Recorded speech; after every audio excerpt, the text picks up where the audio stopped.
Yo, what's going on? What's going on, y'all? Thank y'all for being here. Much love. It's your boy Skywalker the Jedi. Back at y'all with another one. Y'all could be anywhere else in the world right now, but you're here with me rocking out, and I appreciate you. Much love to all of Seal Nation, the Cool Table family, the Mikey Verse, forever, the Syndicate Network. Man, we're gonna continue to rock out. And thank y'all for the support. And we here to have a good time. We here to have a good time. Thank y'all for making a live crew tonight. We got the homie Nathan in the building. We got Bad Dan in the building. right? Back then, up to his usual antics, starting off early. Remember, Ahsoka would not be alive if it were not for the brave heroics of Clone Trooper 5555. Justice for fives, right? Hashtag justice for fives. Just shouts out to Bat Dan, right? We got the homie Sin Havoc in the building, right? Much love, all you guys. Mama Bear Art Dog, thank you so much for being here. Thank you so much. I can't wait to get to it. We're gonna have a fun conversation with you guys tonight. All right. The homie Bad Dan hitting the super chat early with the $2, saying the fandom menace are not real Star Wars fans. Hey, Bad Dan saying it with his chest right there.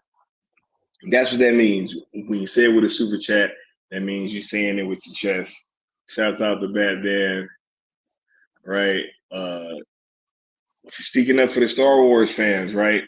Look, we're gonna have a conversation because I'm a little bit confused too as to certain things back then. But look, we're gonna talk about it, and I'm excited to be doing so. Thank you for the support, sir. Let me go ahead and hit you with this drop real quick. Appreciate the support wholeheartedly, sir. You should get dressed. I'm always dressed.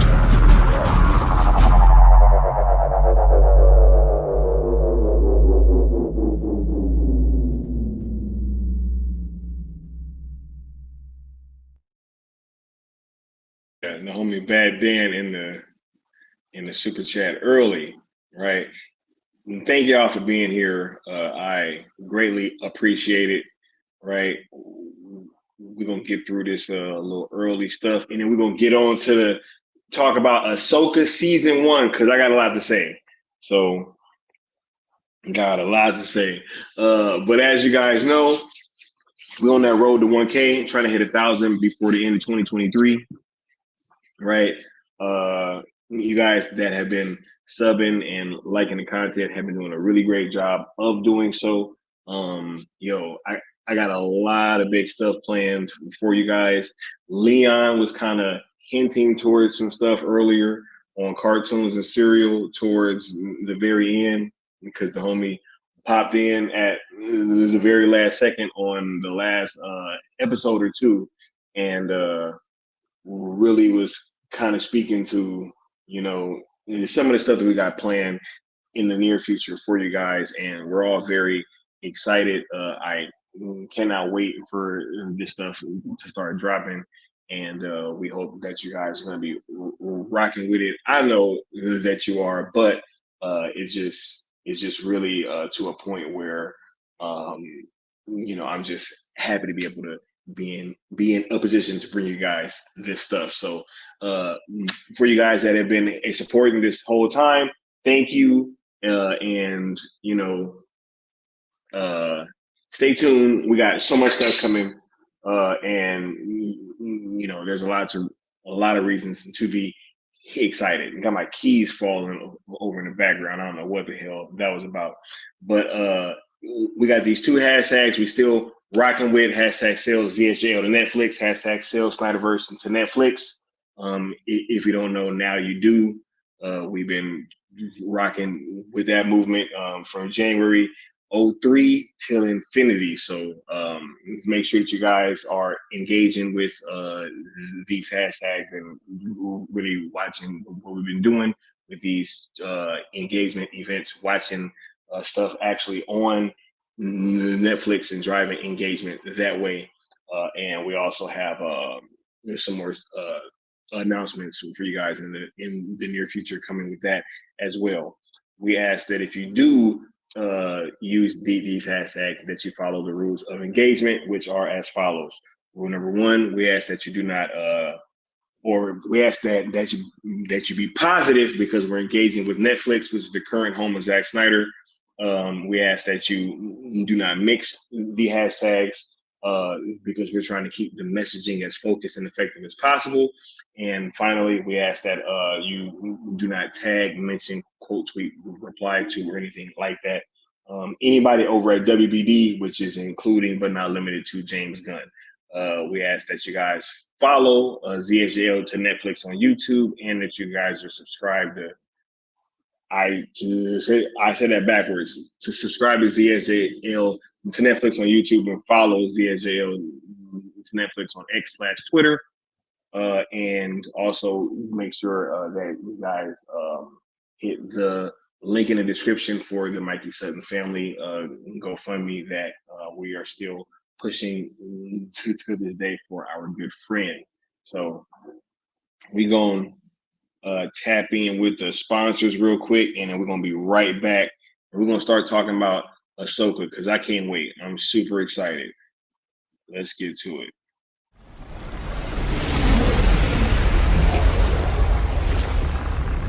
Steppenwolf, have you begun the conquest?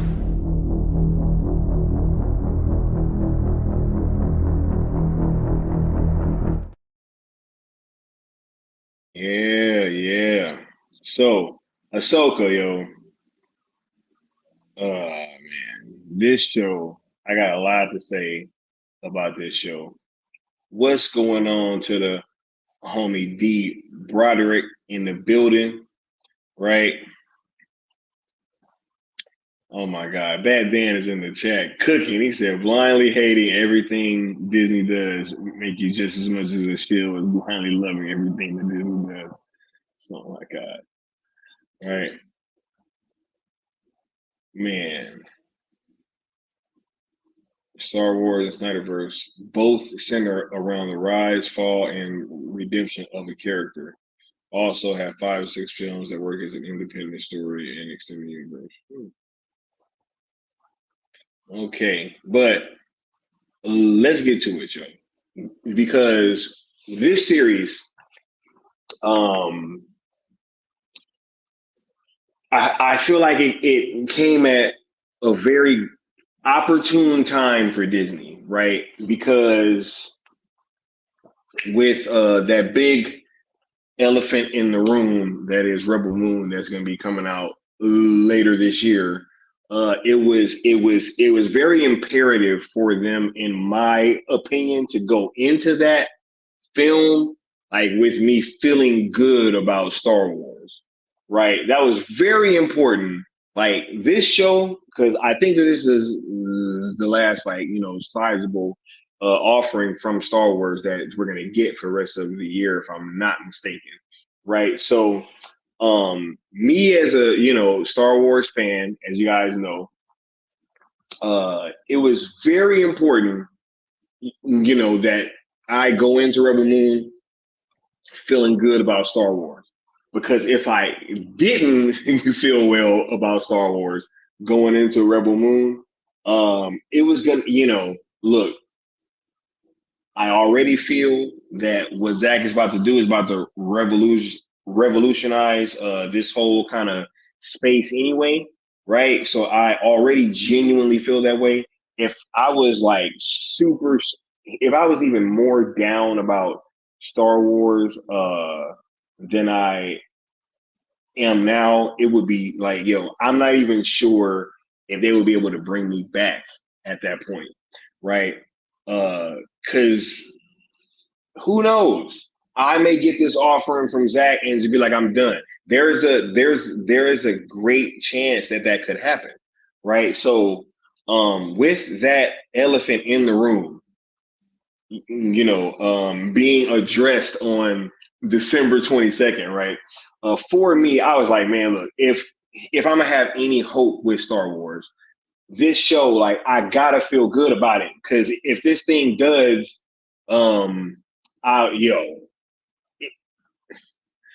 I wouldn't want to be Disney if that was gonna be the case, right? So this show had a lot riding on it. And I'm just gonna give you my take overall first, and then we're gonna go through, a whole bunch of the characters, the piece by piece, and we're gonna talk about it. I thought that this show was overall pretty dope, yo.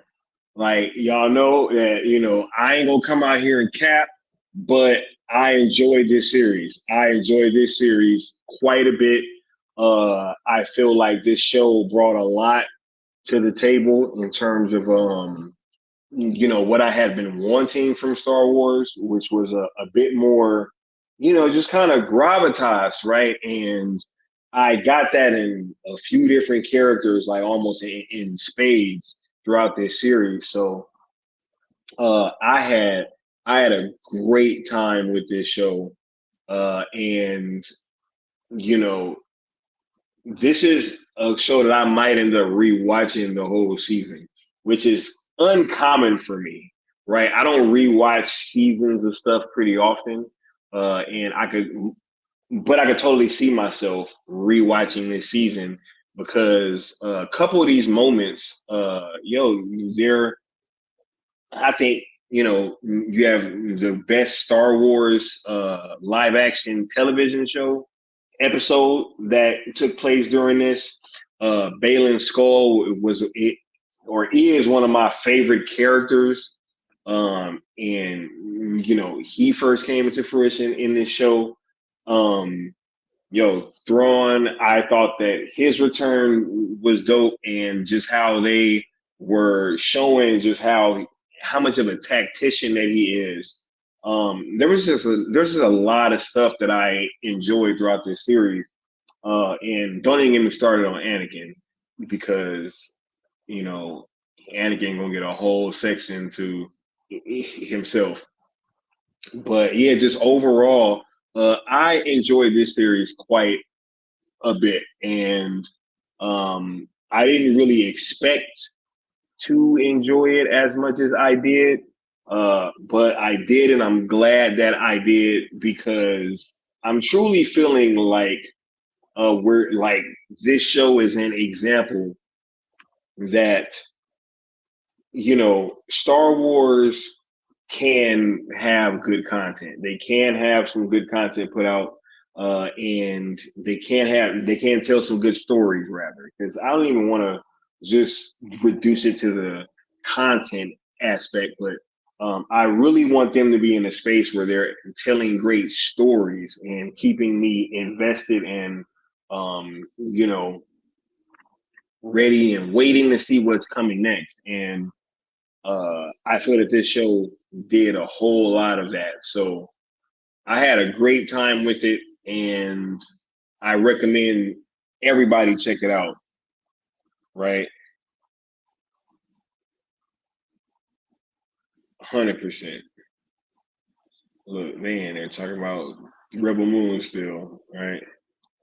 Yeah, it's about to revolutionize.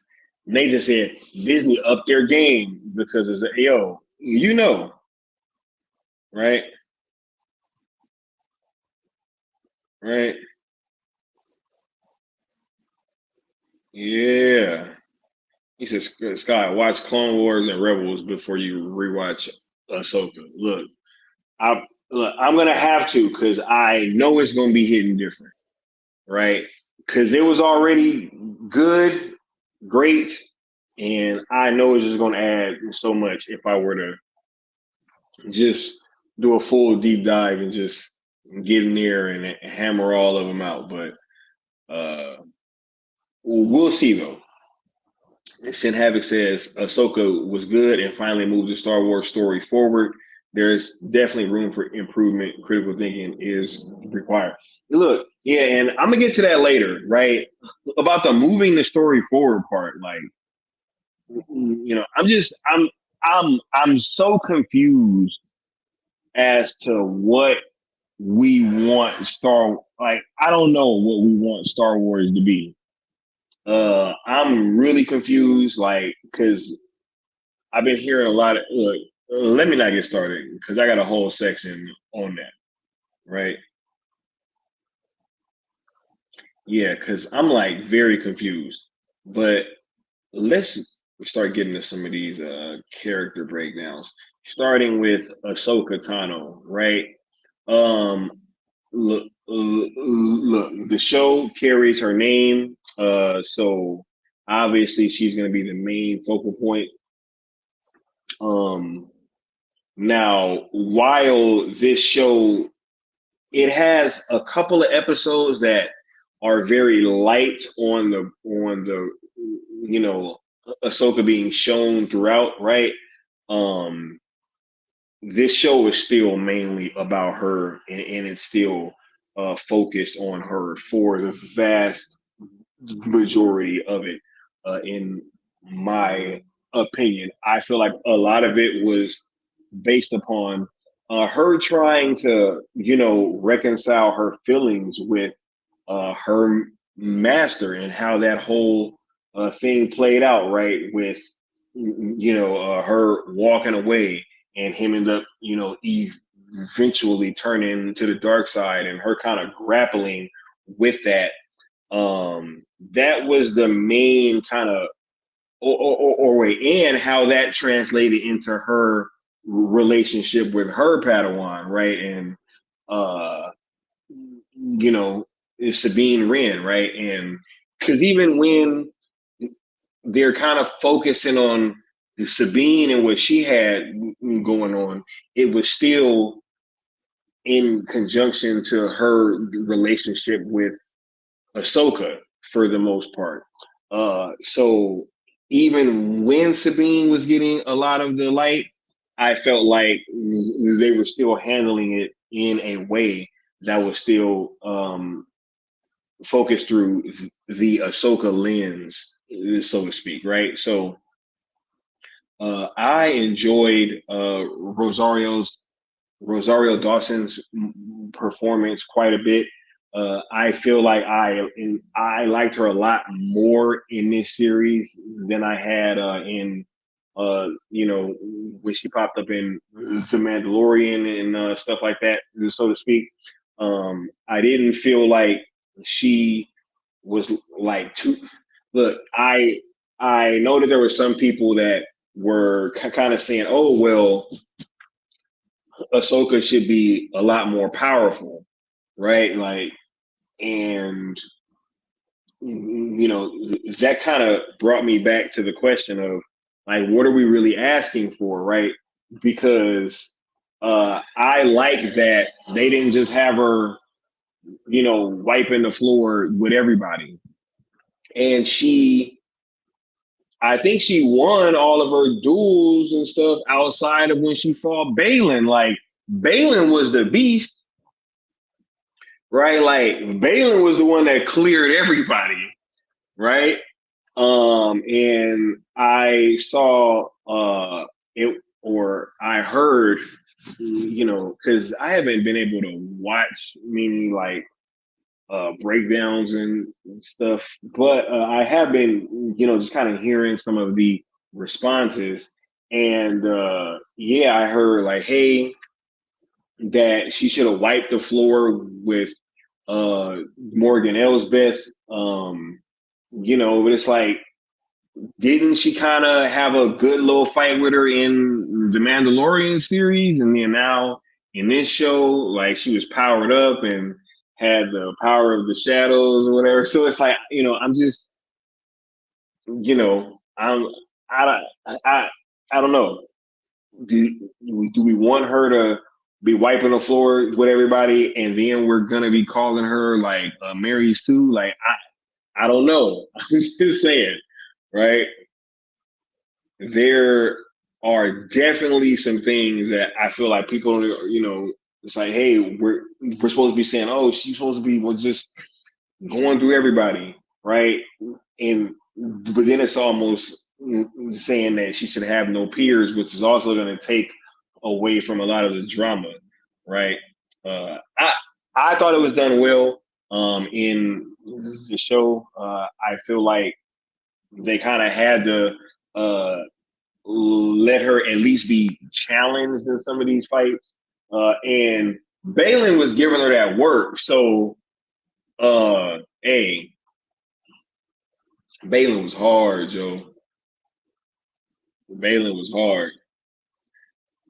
But let me not get to Balin yet. We still talking about Ahsoka, right? And Sin Habit says Ahsoka Tano definitely showed character growth. She talked about learning from Anakin Skywalker's mistakes. She told Sabine, "You have to forge your own path," and she pretty much told her that she understood the decision that she made to go and to go with Balin and Shin willingly to go try to save Ezra. And she's like, hey, it paid off. You know, we we we actually got Ezra back, right? So yeah, it was cool. They gave her an arc, 100%. Shin Havoc says, in technical terms, Ahsoka is supposed to be the most powerful Jedi, right? Yeah. I mean, one, I think, I don't know. Do we want her? Look, because Luke's still walking around right now, right? Do we want her to be clearing Luke Skywalker right now? That's what I'm saying. Like, that's going to cause a whole nother. It just feels like we're going to be arguing about Star Wars no matter what. You know? It just feels like no matter what happened, we're going to be arguing because it's like, yo, you know, if she's all powerful, is that what we're asking for? Because I could have swore that we just got that and everybody was mad about that. His Havoc said, you want a character with an interesting story or do you want another race guy? Look, that's just what I'm saying, right? Like, that seems to be the exact same thing that we was just complaining about. Is it not?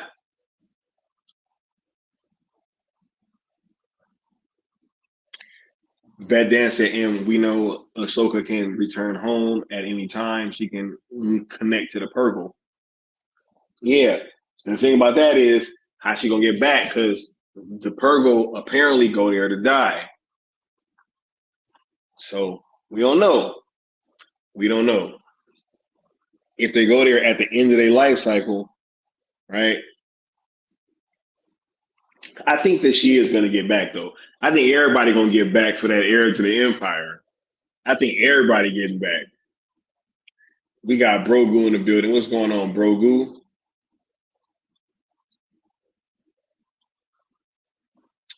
Nathan said, even though Ahsoka was a master, she was still a student of the game.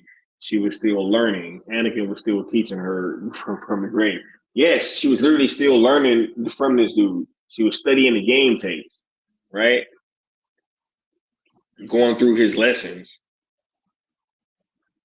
100%.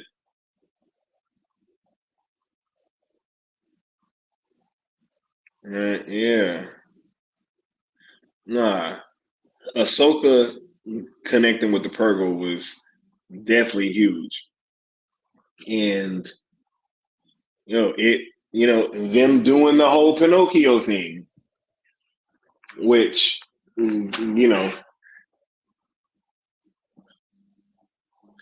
man, some of this stuff is it's kind of funny. You got to chalk it up to Disney, man.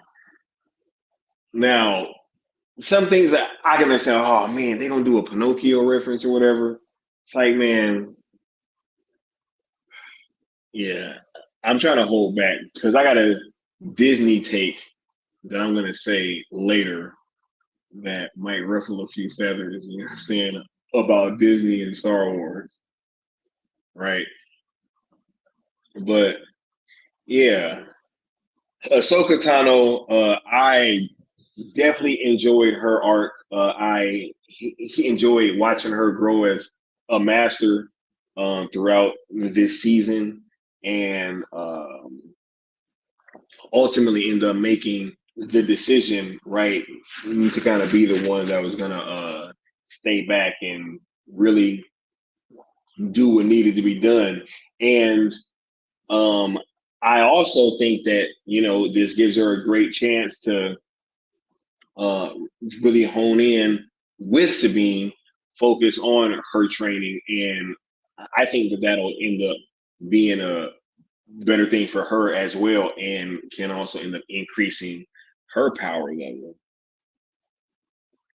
right? He said Pinocchio versus Ganocchio. Come on, man. We got Power 800 in the building. What's going on, Power 800? He said, "Oh boy, Disney baby reboot wasn't needed." Hey, look, nah, I got a hot take about this Disney stuff, you know. But yeah, Ahsoka Tano definitely dope. I actually hope that we get another season. I think that we are. I think we're probably gonna get another season, but you know, here's to that happening, and I'm really excited to see where they're gonna end up taking this character next, right? Because I doubt that the next time that we see her is gonna be in like an Heir to the Empire movie. Uh, I just think that they're probably gonna get another season or so out of some of these shows uh, before we get to this movie, right? 100%. We got Brendan McWilliams saying episode 5 of Ahsoka was my favorite. Seeing Hayden Christensen back as Anakin Skywalker was a dream come true. Man, look, I'm gonna get to episode 5 later when I talk about Anakin because I got a whole Anakin segment coming up. I got a whole Anakin segment. I promise. Was in no way that I wasn't gonna talk about Anakin Skywalker.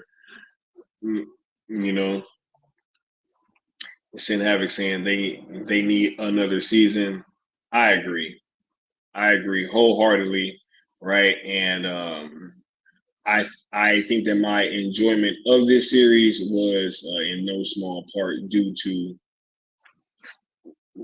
Rosario Dawson because you know if her character doesn't work, the whole show don't work, and it definitely worked. So uh, hats off to her and you know everybody involved just with the whole series and this entire season. Moving forward, I'm gonna kind of pair a couple of these up. Sabine and Ezra. All right, Sabine and Ezra. I'm gonna talk about Sabine first because she obviously got a whole lot more of the focus this season than Ezra did. But um, talking about Ahsoka's arc and everything, it was kind of paired with the Sabine's arc. So as Ahsoka grew into her understanding, right, of her relationship with her master, you kind of had the same thing happening with Sabine, like kind of getting to a point where she was able to let go a lot of the past feelings that she had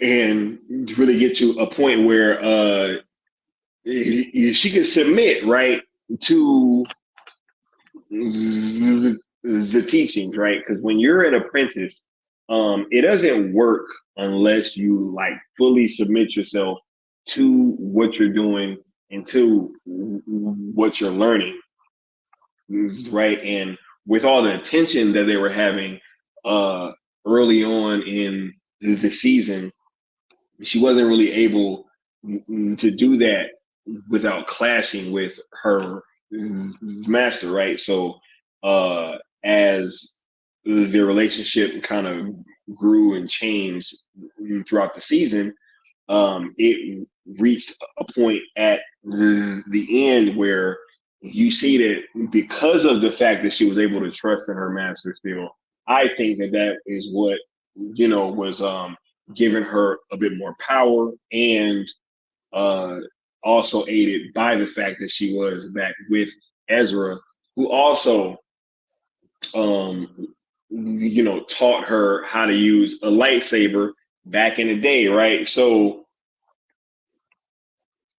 you know, I really think that all these things together, it really made for an interesting combination And when you threw Ezra in at the end and kind of brought these characters back together for the first time in so long, it really made for some cool moments.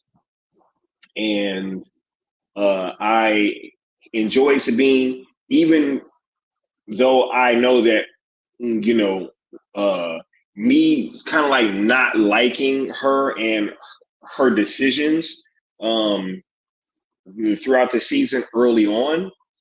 By the time that it got later, I have warmed up to her character a whole lot more because of the fact that I felt like she learned from some of those choices that she had made, and the arc kind of felt more earned, right? And it's funny because I was watching the homie Seal talk about her, and he was speaking about how he felt like she was the most powerful one in the show, and I didn't really get that, right? But I would say like, hey, she had training, right? So that was another thing. It was so many people like mad and upset about her and her power level. I'm like, yo, she already had lightsaber training. She had some light force training back in the day, right? It ain't like she was in there duking it out with Count Dooku in like a lightsaber battle. You know what I'm saying? Right? Man, it was just really a case where I felt like, yo, um, even when she was kind of fighting and using the lightsaber, I didn't feel like it was anything too crazy, right? And she was mixing her blasters in there. She came and she literally was probably like the descendant of the first ever Mandalorian Jedi, right? So yeah, like there's precedence for this stuff. That's why I didn't understand like why everybody was so upset, right? I'm like, yo, like there's literally kind of precedence for this. She comes from the line of the first ever uh Mandalorian Jedi. She already had training in the past. She had been training with Ahsoka, right? And even with Ezra, um, I didn't mind that. Hey, he hadn't been using the Force that whole time that he was over there, right? This dude been chilling, right? Um, Going around with the turtle people, right? He ain't got no lightsaber. It's like, what y'all think he been doing? You know what I'm saying? Like, I didn't mind that it took him a little bit to get warmed back up, right?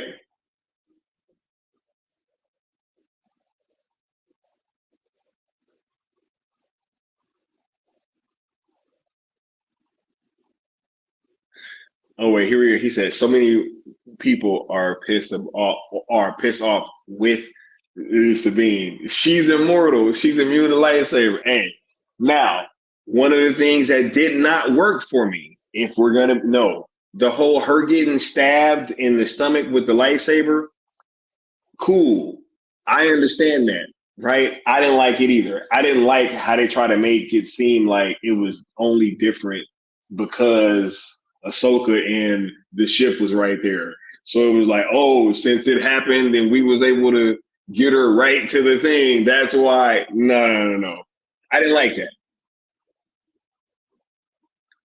I did not like that.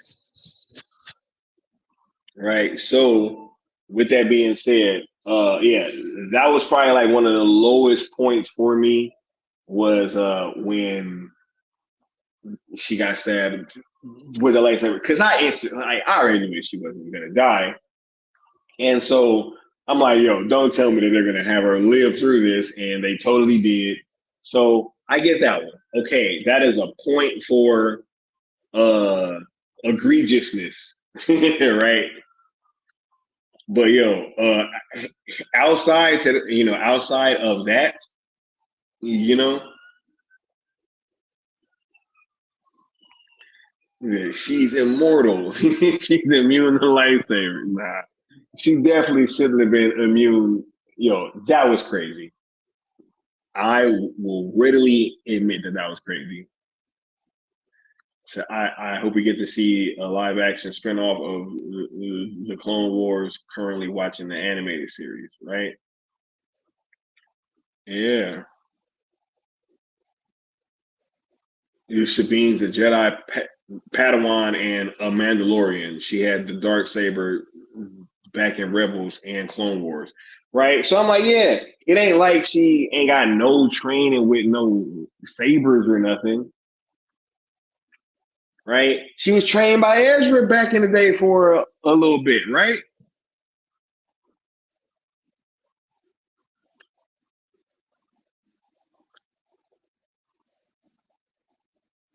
Yeah. Yeah, but look, so look, back to Sabine and Ezra. It was dope seeing them back together again, and her kind of being hesitant about telling him like how she actually got there and all that stuff in the beginning.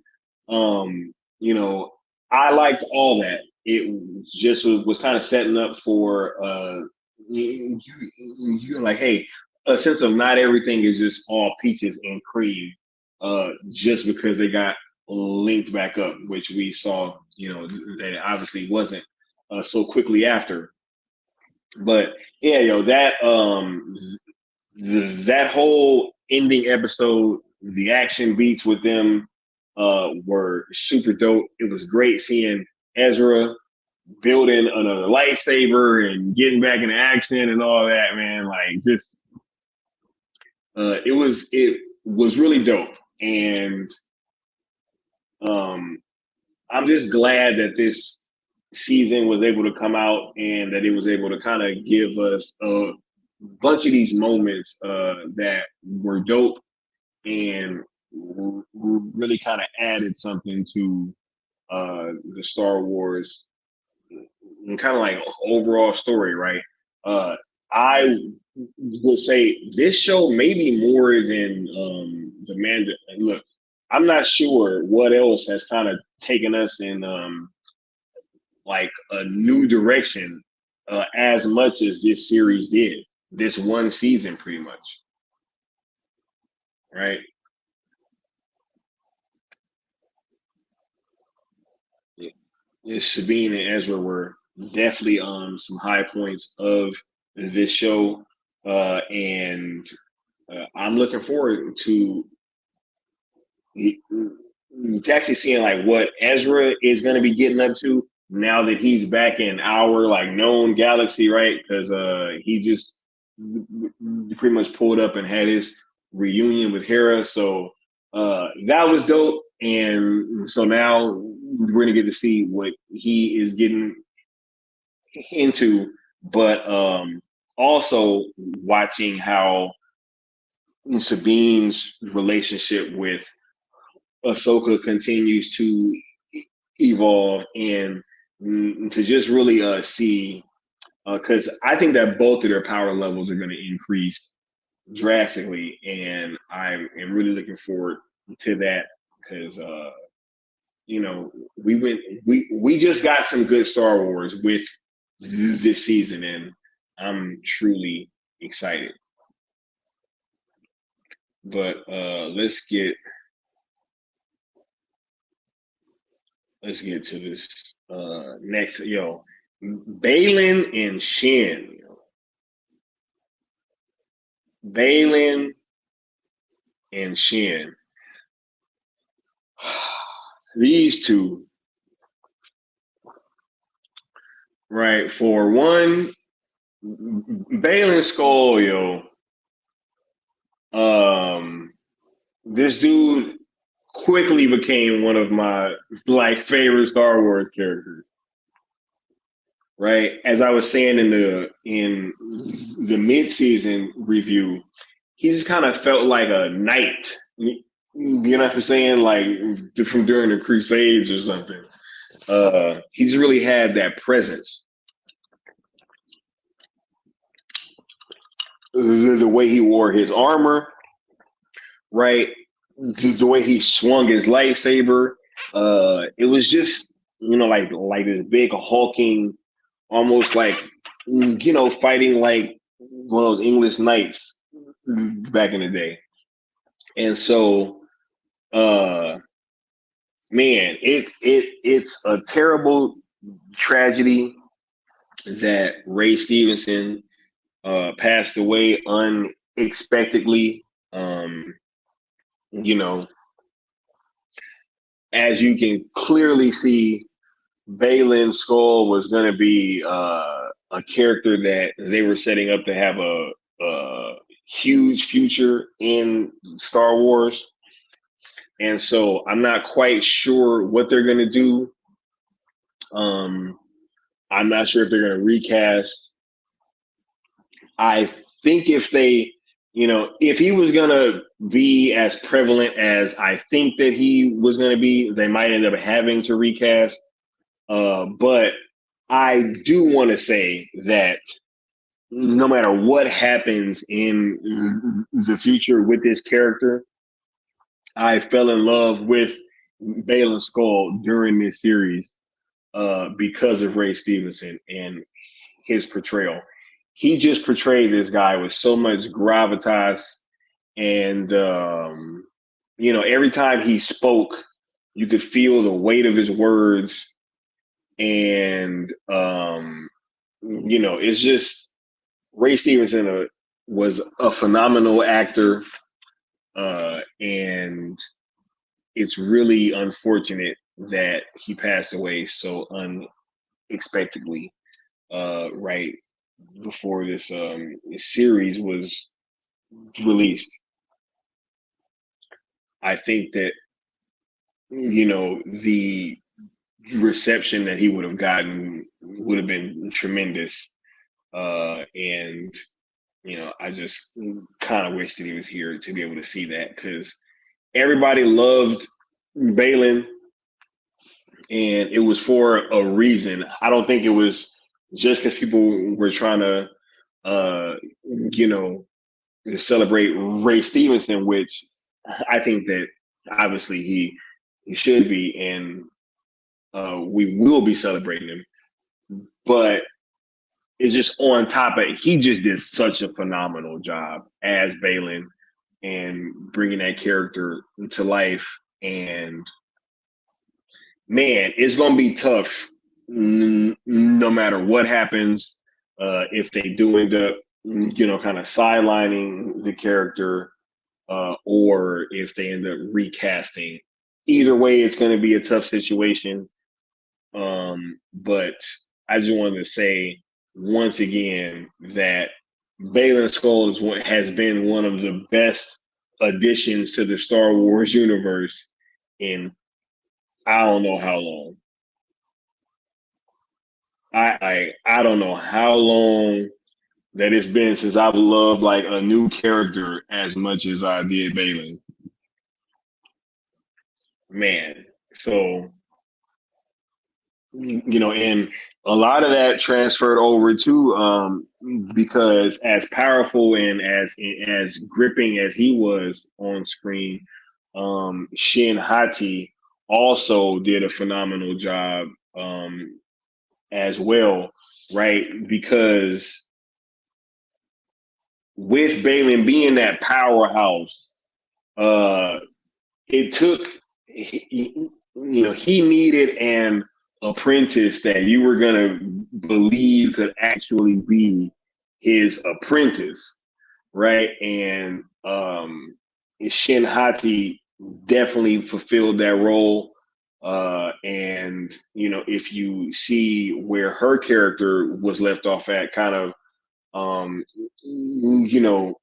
going in with that group and kind of submitting herself to them, now that Baylan kind of cast her out because he felt that their paths were going in different directions, right? Both of these characters I feel have a great future in Star Wars.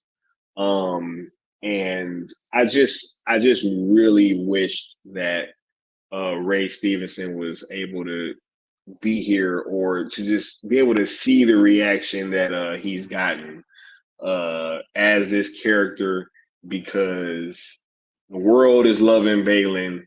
I'm gonna forever love this interpretation of Balin. Like I said, I don't care what happens with this character.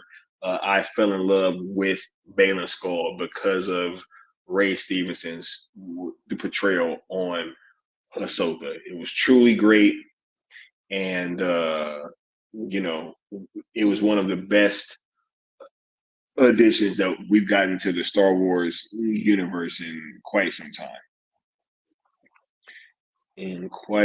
time. So, yeah. And speaking of them, one more time, you know,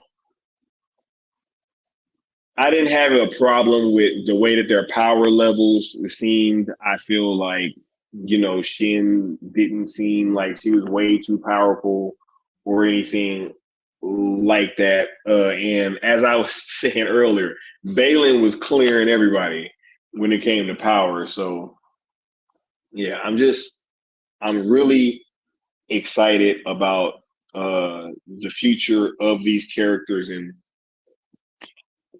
like what they have lying before them. I just really wish that Ray Stevenson was, here to kind of keep this thing going, because that was truly great, truly special stuff, and it gave me goosebumps on more than a few occasions, literally. So, 100%. Let's move on to the homie Grand Admiral Thrawn. Right. Obviously, Thrawn's presence was looming large over this entire series, right? You've been hearing his name since it was in The Mandalorian, I think, right?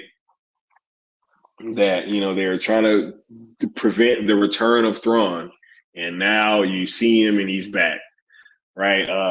I feel like them showing how much of a tactician and how cold he is in his planning and stuff like that. I thought that they did a phenomenal job, and I thought that Lars Mikkelsen did a great job bringing him to life. You know, acting and pulling off that amount of presence as like a military commanding officer is not easy, and he definitely did it, and did it in droves. So, right, Grand Admiral, just the level of planning, right? It was so great, and it was stuff that you might not even catch, but it just came in handy so much. Like he said, when he had to send out Sabine, and it was like, wait, why are you sending her out? And he's like, look, I'm about to get her far away from here because we need time, right? And you see how him buying time by different means just all played a part in him to be able to, actually get everything going, get the ship into orbit with the Eye of Sion and everything, right? And really put him in a position to be able to give that victory speech right before he pulled off on him and left him in his hyperspace wake, right? Yeah.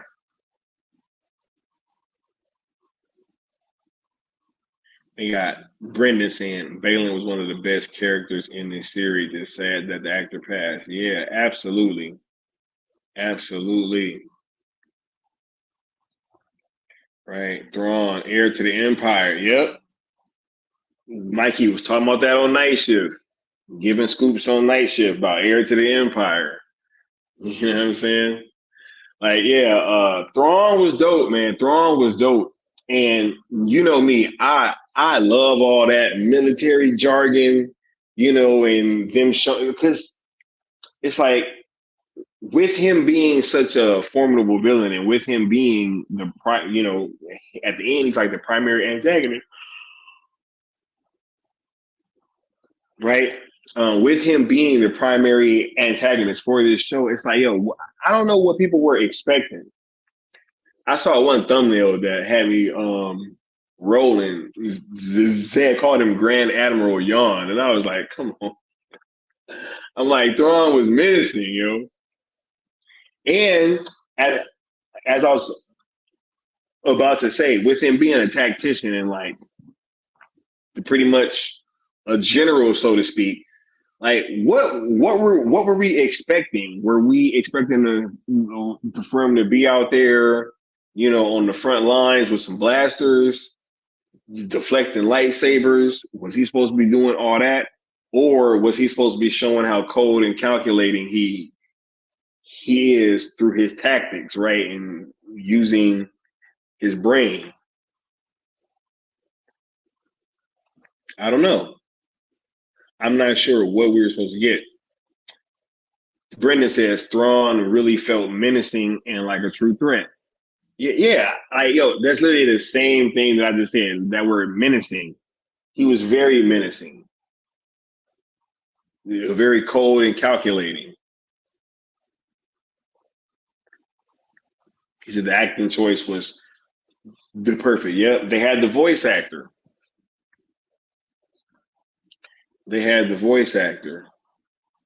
Yep, same actor from Rebels. Yeah, so I enjoy Grand Admiral Thrawn. Like I said, I love all that little in between little Easter egg stuff. All the military jargon that he was using. Like, I get it. He's like, yo, we're only about to use 2 TIE fighters, right? Like, every time that he was saying, like, yo, we got to conserve our assets, right? And all that. And he's like, hey, I got to look at the bigger picture. I can't just be sending squad after squad out there,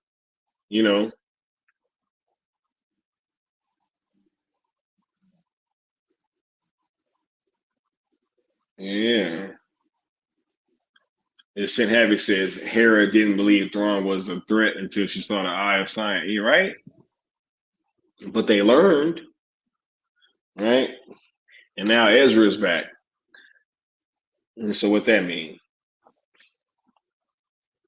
Yeah. Anatoly said Thrawn was one of the best villains. Hey, Thrawn was dope. I really enjoyed Thrawn being there. I enjoyed the interpretation, and I'm a sucker for a formidable villain. He was formidable, right? And he posed a great threat. I think that he poses a great threat to the greater galaxy, and I can't wait to see what he's gonna be doing in the Heir to the Empire. Right? I want to see what he's gonna be doing in this Heir to the Empire movie.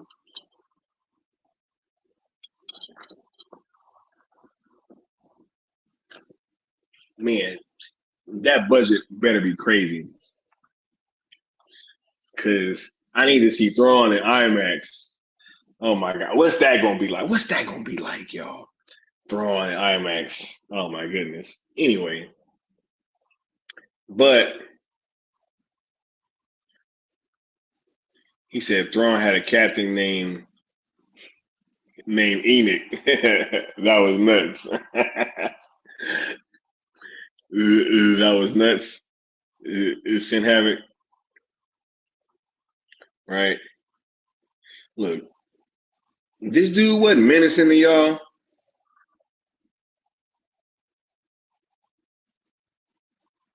He's like, I know you because I know your master.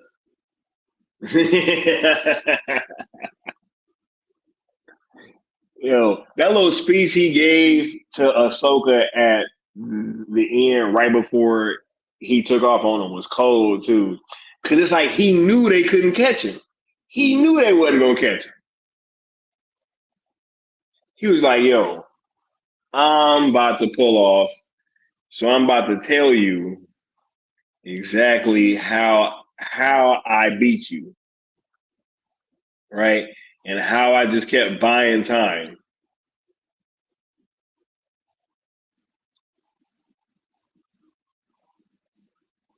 And ain't nothing that you can do about it. You can divert all the power to the engines you want to, right? Because ain't that what they did?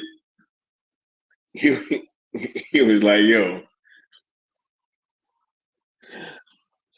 he was like, go ahead, put all the power to the engines. Still ain't gonna catch me. Hit that button. Woo. Yo, and that hyperspace, the visual effects and the sound effects on that is pretty dope. It's pretty dope. He said Thrawn was playing chess the whole time. Yeah. Yeah. He said you lost time. He kept trying to say, yo, we just time. What did he say to Morgan Elsbeth? He's like, yo, we need a little more time. And he just looked at her. Like, and she already knew, all right, I know what you're saying. You saying I gotta stay.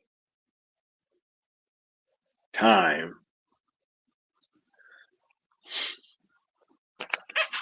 Cold dude, man.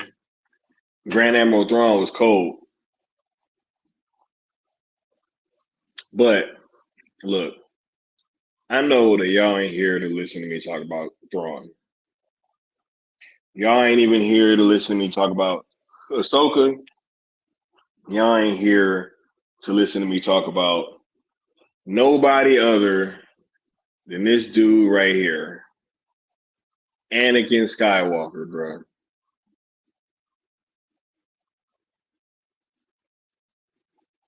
Look,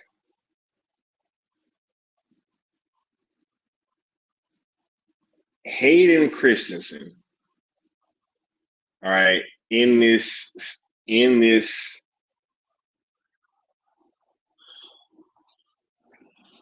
Hayden Christensen in this series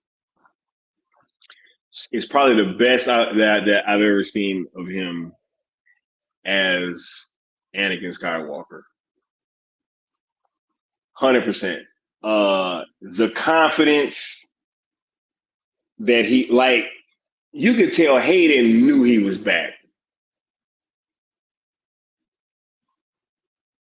Right? The cliffhanger at the end of episode 4 that revealed Anakin in the world between worlds, right? That moment in and of itself was crazy. But then we get the full deep dive in the next episode, right, where we get in live action, like, you know, Clone Wars and Rebels type stuff going on with Anakin and Ahsoka, and you getting a good glimpse of them throughout their timeline and younger Anakin and their relationship as a master and Padawan, right? There was just so many layers into this thing. There was so many little moments that Hayden did that just really owned the entire scene. It just owned the entire series, right? It's just, man, this was peak, yo. This was peak Hayden Christensen as Anakin Skywalker. You know, there was a point, right, where when he was having that lightsaber duel with Ahsoka, right, and when he like kind of like was like spinning his saber a little bit, like ooh, like behind him, and I was like, yo, this dude, man, right? the way while like when he was walking up towards her and she was seeing the flashes of him and Vader, and it was like going back and forth, and he was like, flexing his shoulders a little bit. It was just little things like that, right? When she said, "Oh, I'm not gonna fight you," and he's like, "Oh, I heard that before," and I was just like, "Oh my god."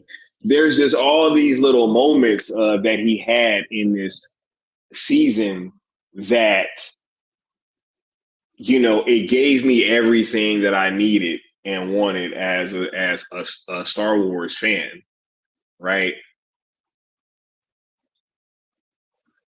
You know, Hayden Christensen got a lot of hate when those prequels came out, See, you know what? And that's the thing. I'm gonna get into that in 1 second, but look, Hayden Christensen got a lot of hate when them prequels came out.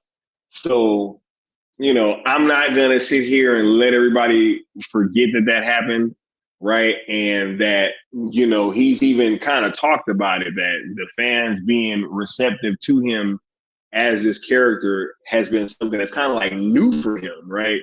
And it's been recently that people have kind of, understood just how GOAT level that he was, especially in Revenge of the Sith, right? Like that movie, I ain't even look. My relationship with the prequels goes as follows.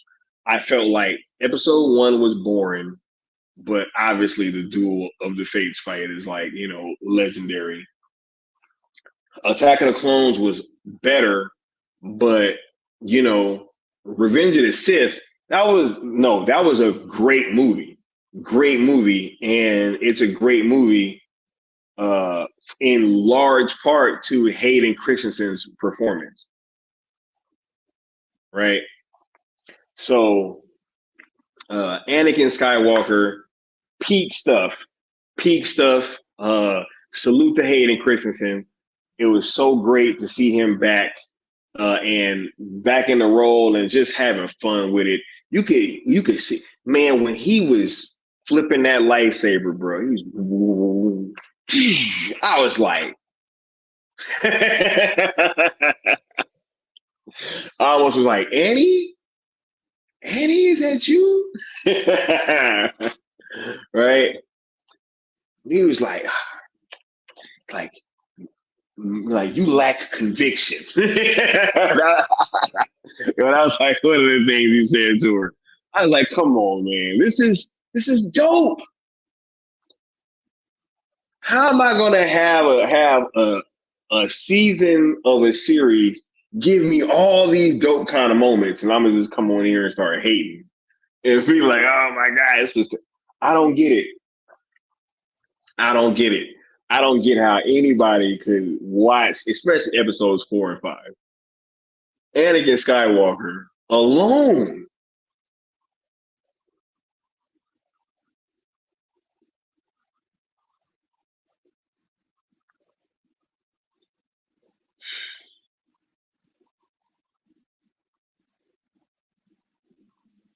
Brendan said seeing him fighting with Ahsoka gave me goosebumps, was speechless. That whole sequence was incredible.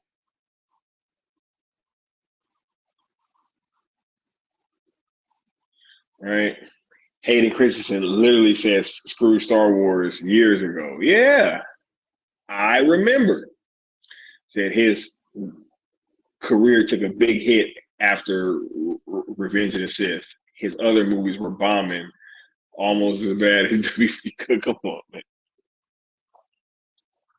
Said Anakin and Obi-Wan's fight in Revenge of the Sith will never be topped. I agree. Right? I remember even my dad, like coming out of seeing Revenge of the Sith, even he was like, man, he always looked uneasy. He was like, Anakin always looked uneasy, and he was saying that like, yo, it's dope because like it just you could see that he was always just kind of uneasy throughout these movies, and then when he obviously makes the turn to Vader, it just hit that harder, right? He also has some redemption in Obi-Wan Kenobi show. Yes, that's when it started, right? Shouldn't have it. That's what I mean. It wasn't until recently. So it wasn't until the Obi-Wan Kenobi show. So listen to that, y'all. It wasn't until Obi-Wan Kenobi came out that people started rocking with Hayden Christensen as Skywalker in something live action. That was the first time, right? He was getting dragged back then, right? And oh man, that's part of the next topic too. But look, all in all, Anakin Skywalker made this series worth watching alone, right? Just for some of the moments that I got with his character. So shouts out to Hayden Christensen. And man, I'm really looking forward to see what he is getting up to because I don't think that we've seen the last of Anakin. I think he's gonna be popping up as a Force ghost with some other people too, because hey, everybody got these theories. I got my theories too, right? I got theories. You know what I'm saying? But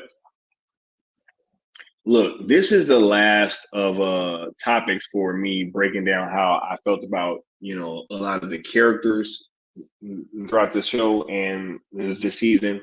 And I just have one more thing that I want to talk about before I get out of here and give you guys my final thoughts. But I have a question: is what do we really want?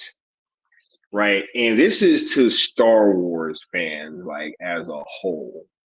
Right, I'm gonna ask a question: what do we really want as fans?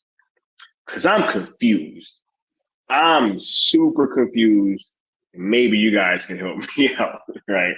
Because I don't know what we're supposed to be asking for anymore, right?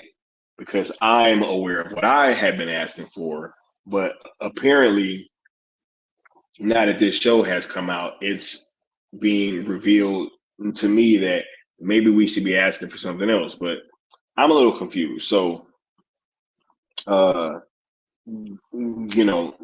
know obviously the OG trilogy, is the Bible.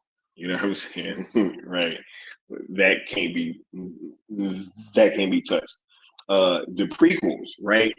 When the prequels came out, they weren't as beloved as they are now. I remember because I went to go see them in theaters, right? I went to go see all three prequels movies in theaters, so I remember exactly what people were saying, and people were stomping all over the prequels, right? Yay! Hey, get this, guys. Get this. I don't know if you guys knew because you can't tell this now, right? Because now everybody loves the prequels, right? But I got a secret for y'all.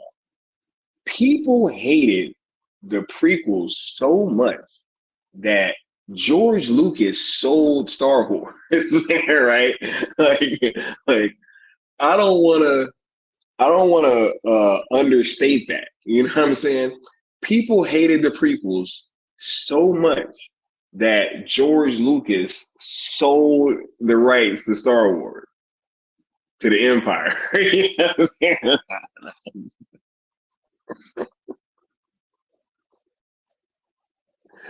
I was joking, right?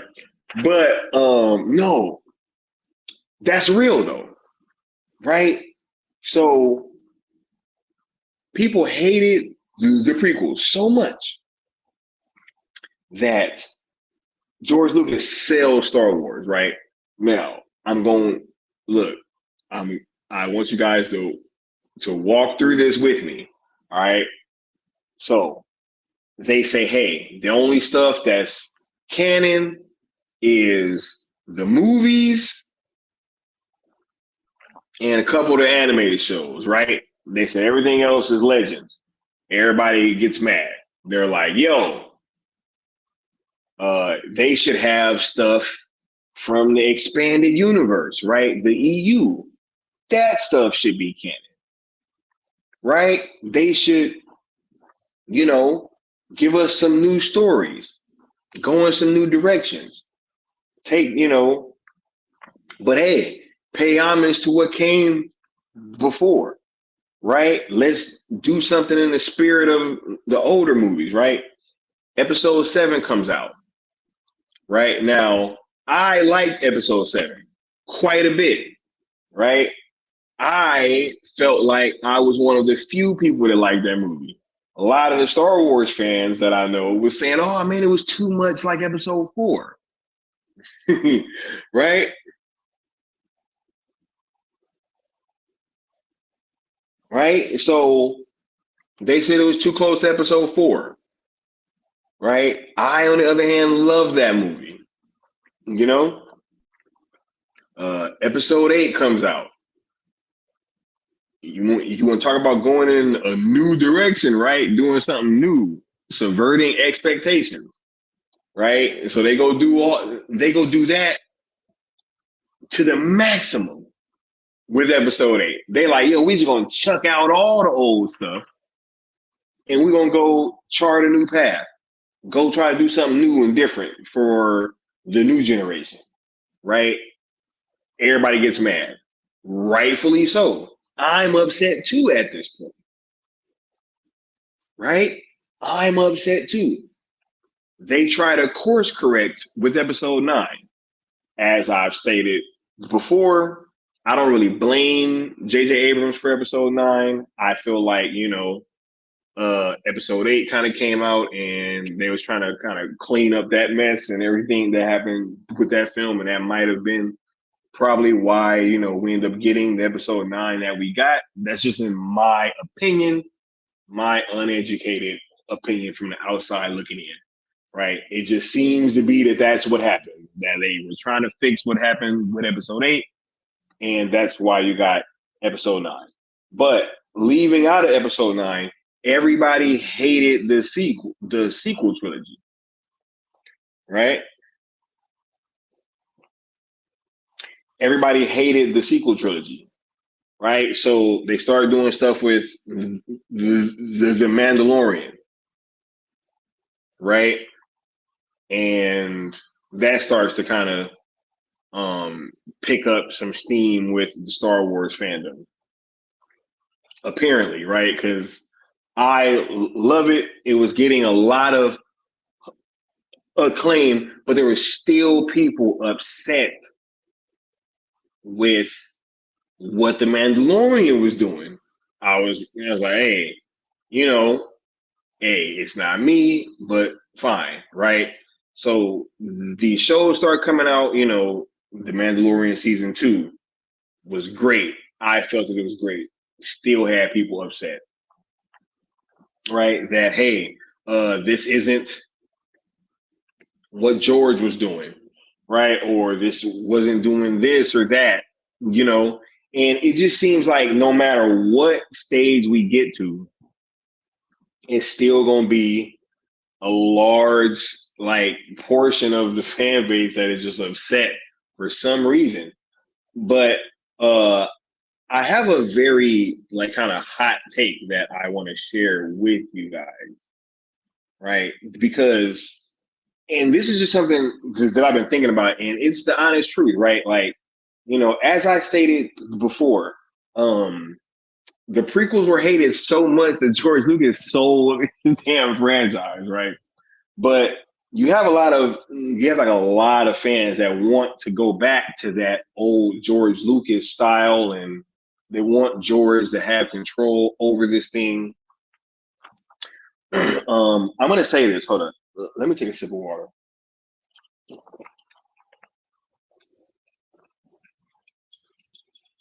Right. Yo,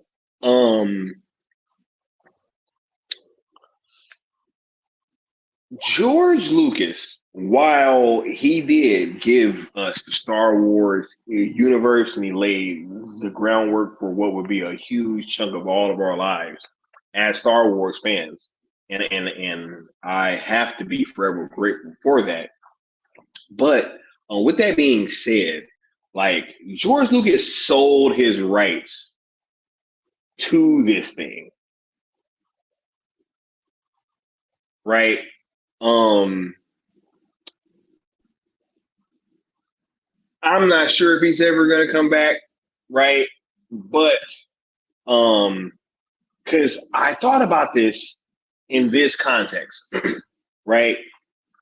Y'all know me, I love Zack Snyder, right? It's my favorite director. If Zack Snyder sold the right to Zack Snyder's Justice League, right, to somebody else, and was like, hey, you can go make movies in my name, right? And you can go finish off my art and call it Zack Snyder's Justice League 2 or 3, or you can go do whatever you want with it, right? I would not, like, if I wasn't rocking with what the people were doing that bought it, I just wouldn't engage with it anymore, right? Like, cause man, look, I don't like that George sold the rights to this stuff. You know what I'm saying?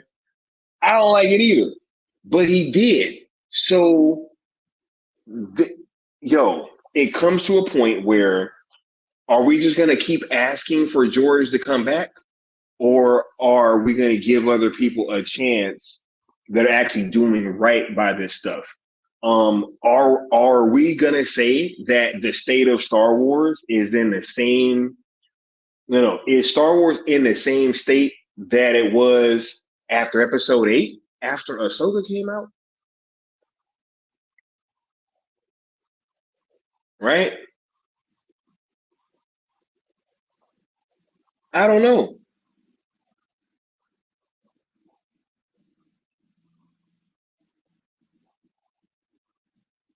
I don't know.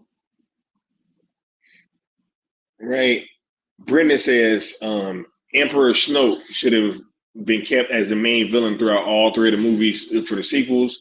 Was a bad decision to kill him off. Yeah, I think that was a Ryan Johnson thing, yo. I think that was a Ryan Johnson thing. Because I think if you look at the first movie, or you look at Episode 7, Snoke was being set up to be the main villain. You know what I'm saying? But yeah, I'm just not with this whole like asking George to come back, but then he sold the rights.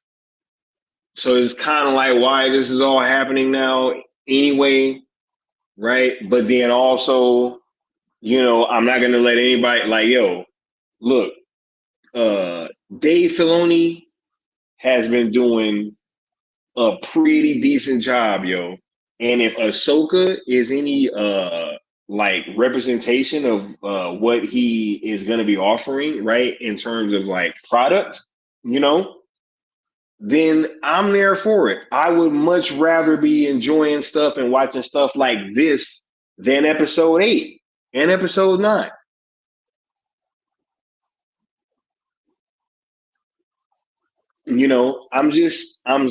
I'm not like, yo, if we're gonna continue to just be asking George to come back, or saying that George needs to come back, or talking about how this will never be better than what like, or just saying like, hey, that this sucks and it's trash, you know, it's like, yo, I'm just not understanding like what are we doing, like what are we watching this stuff for, um because we've had too much of a range of content that has been released in terms of like quality level, even let's just say quality level. We've gotten some great stuff. We've gotten some good stuff. We've gotten some mediocre stuff, and we've gotten some bad stuff. And it seems like the reaction from a large section of the fan base is just the same, no matter what the quality level is of the content that is released. Right? I don't know. Sin Havoc says George Lucas still got a producer credit for Star Wars. I feel it. He said he ain't missing nothing. He good. Yo, I'm just saying, right? If we're at a point where, and hey, I also wanted to say this, right? This fan backlash is why he sold this shit in the first place. That's what be killing me. It's like, yo, they're like, oh, we're gonna talk so bad about everything that got to do with Star Wars. But it's like, yo, that's low key what pushed George Lucas out in the first place. It was because of the prequels and how people reacted to them. And now those same people are trying to act like Hayden Christensen just been the GOAT this whole time. Right? Like, no, I'm not gonna let y'all forget what happened when those prequels came out, bro. Like, I remember the reaction because I was there. It's people in the chat that was there. Man, when episode 1 came out, boy, right? What's that actor's name that played young Anakin? When people like sending him death threats, right? Ahmed Best, who played Jar Jar Binks, never wanted to be he never wanted to be involved with Star Wars ever again because of the fan.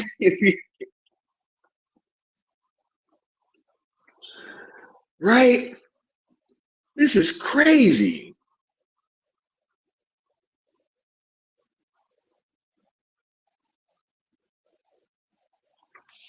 I'm just here to ask, like, what do we want? It's like, yo, they're like, yo, bring in stuff from the EU and from Legends. They do that. It's still not. It's still not good enough.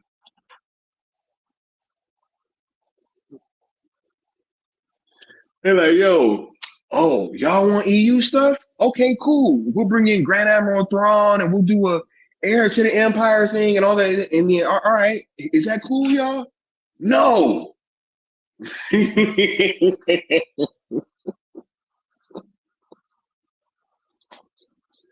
Oh man, we can bring Ezra. We can bring Ezra Bridger back, right? All that. Pretty much give you guys a live action season of Rebels, kind of wrapping everything up, leading into a movie. Is that cool?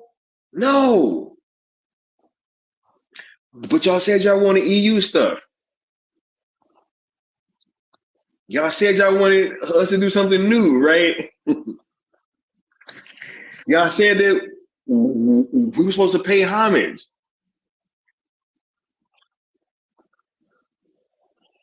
He said, "Are you not entertained? Is this not why you are here?" I don't know. I'm just kind of confused, y'all.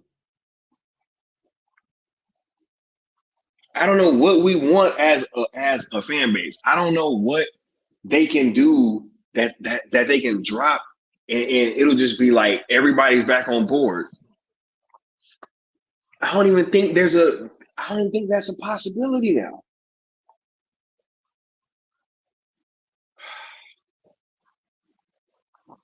Crazy stuff, man. Crazy stuff. But I just had to bring that up because it's been on my mind, yo.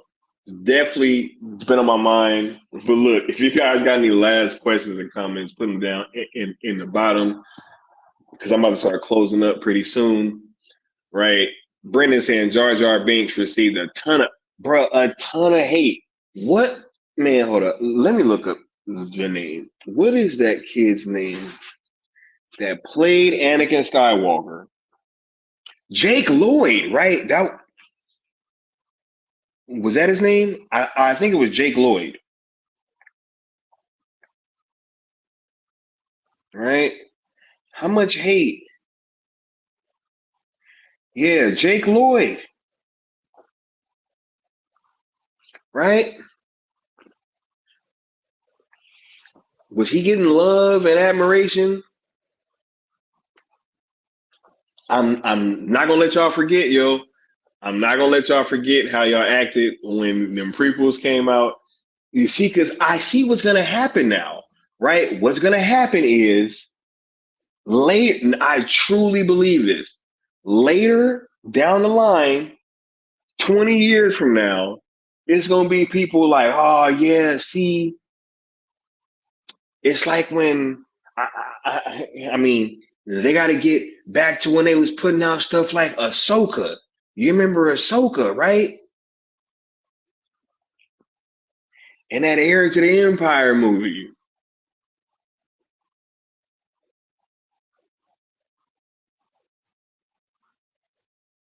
Sinavik says, wait till the fans realize that they're not getting any new content for a while. Hey, look, I'm just saying. He said that's strike, yo. And the actors are still going.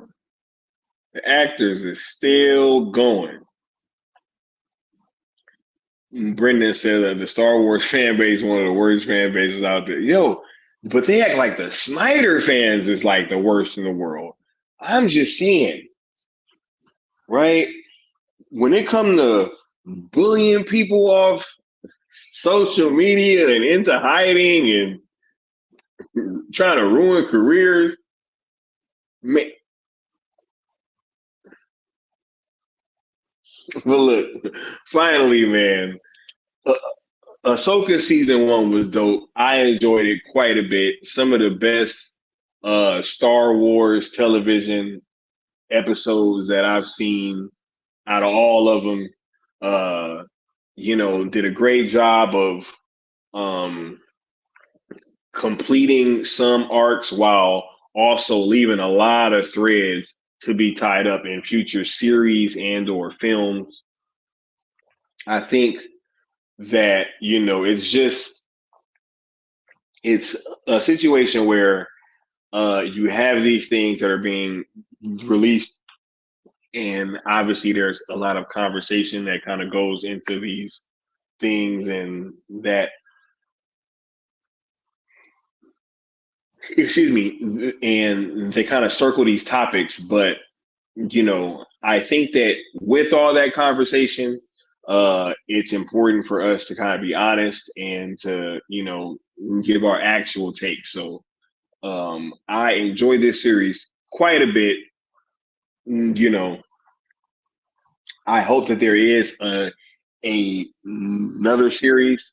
I mean, another season before the movie goes into production or is released, rather, because I think that there's a lot of room left to kind of delve into some of these characters and some of these stories before we get to that Heir to the Empire movie, which is going to be just so big. I think that's going to be so big. And I think that this show did nothing to kind of curb my excitement for that film. So, as a matter of fact, it did its job. It just ramped it up even more. So, look, I want to thank you guys for being here wholeheartedly. This was a very fun conversation. Y'all check out Ahsoka season 1 if you guys haven't already. I will be back later this week with some more streams where will be doing some opinion discussions. Right, we're gonna have and we have some interesting conversations on the horizon for you guys. Also, going to be doing more watch-alongs and reviews on stuff as well. So make sure that you guys stay locked in. I want to thank everybody that made it to the live show, and I want to thank everybody that is a part of the replay crew as well. Make sure you guys smash that like button and smash the subscribe button as well. and just continue to be awesome. And we're gonna get on out of here and get at y'all next time. So y'all have a nice evening. We'll catch y'all soon. Peace.